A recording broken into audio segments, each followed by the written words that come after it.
Hello, welcome to 6 Minute English. I'm Neil. And I'm Harry. Now, Harry, have you ever taken a selfie? That's a photo of yourself, usually with your mobile phone. Yes, I have. I've taken them all over London with my children. Of course, selfies are very easy to take with your smartphone, and recently we've seen some famous selfies featuring well-known people, such as the one taken by actor Ellen DeGeneres at last year's Oscars ceremony. Yes, it seems there are no limits to the places where you can capture yourself in a photo. But there is a limit on how far you can stretch your arm out to take a snap, a quick photo of you and your friends. That's true. So thank goodness for the selfie stick, an expanding pole to put your smartphone on, which gives you a wider view. This means you can take in more of the background. Sounds like a good idea. It does, but it's also causing a problem in some places around the world. More on that in a moment, but let's not forget I have a question to ask you, Harry. OK, Neil? Well, we know that some people love to take photos of themselves, but perhaps not as much as Patrick Peterson. According to Guinness World Records, he's taken the most selfies in 1 hour. But do you know how many? Is it A, 449, B, 1,449, or C, 2,449? Well, I guess he's got to move and be in a different position, so I'm not going to go for the highest one. I'm going to say 1,449. OK, well, we'll find out the answer at the end of the programme. But now, let's talk more about the dangers of the selfie stick. They can certainly be useful for taking photos from a different viewpoint, and it does mean that you get more people in your photo. Sales of the selfie stick have soared or risen quickly since last year, and they are now a common sight at tourist destinations. They're great if you want to take a better photo, but they're annoying if you're not involved with the photo. Yes, and this is particularly frustrating if you're trying to look at paintings and sculptures at an art gallery. They just get in the way and can be very distracting. You mean they stop someone giving their full attention to what they're looking at?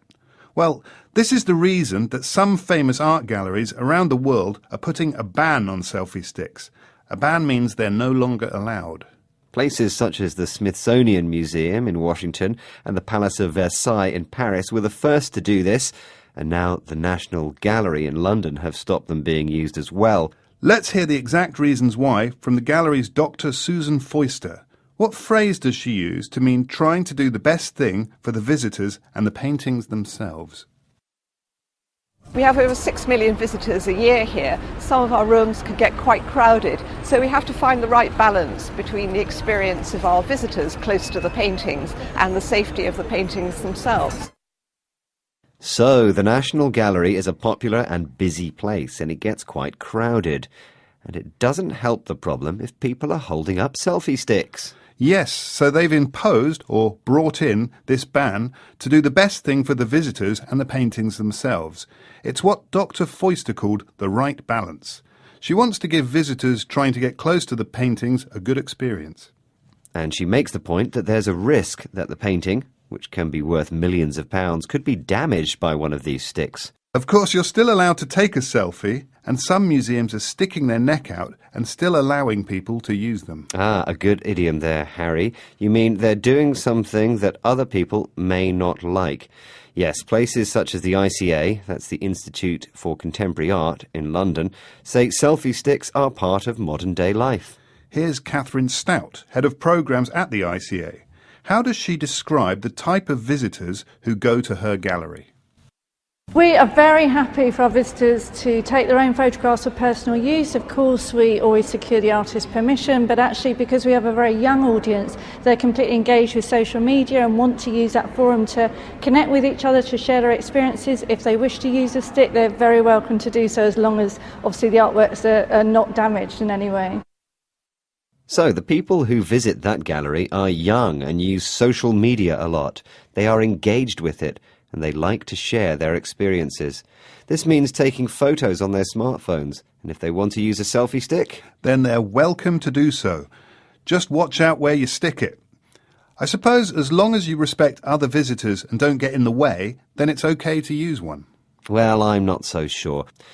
Anyway, it's time to reveal the answer to the question I asked you earlier. Yes, this was about Patrick Peterson, who holds the record for taking the most selfies in 1 hour. You asked me if he took 449, 1,449 or 2,449 in 1 hour. And you said 1,449, which was the correct answer. Hey! I wonder what he did with all those images. He probably put them on social media. Well, we need to stick to our 6 minutes of English, but just before we run out of time, could you remind us of some of the vocabulary we've used today, Harry? Yes, we had selfie, capture, a snap, selfie stick, viewpoint, sword, distracting, a ban, imposed, sticking their neck out, engaged. Thanks, Harry. Well, that's it for now. Go to bbclearningenglish.com to find more 6-minute English programmes. And until next time, goodbye. Bye!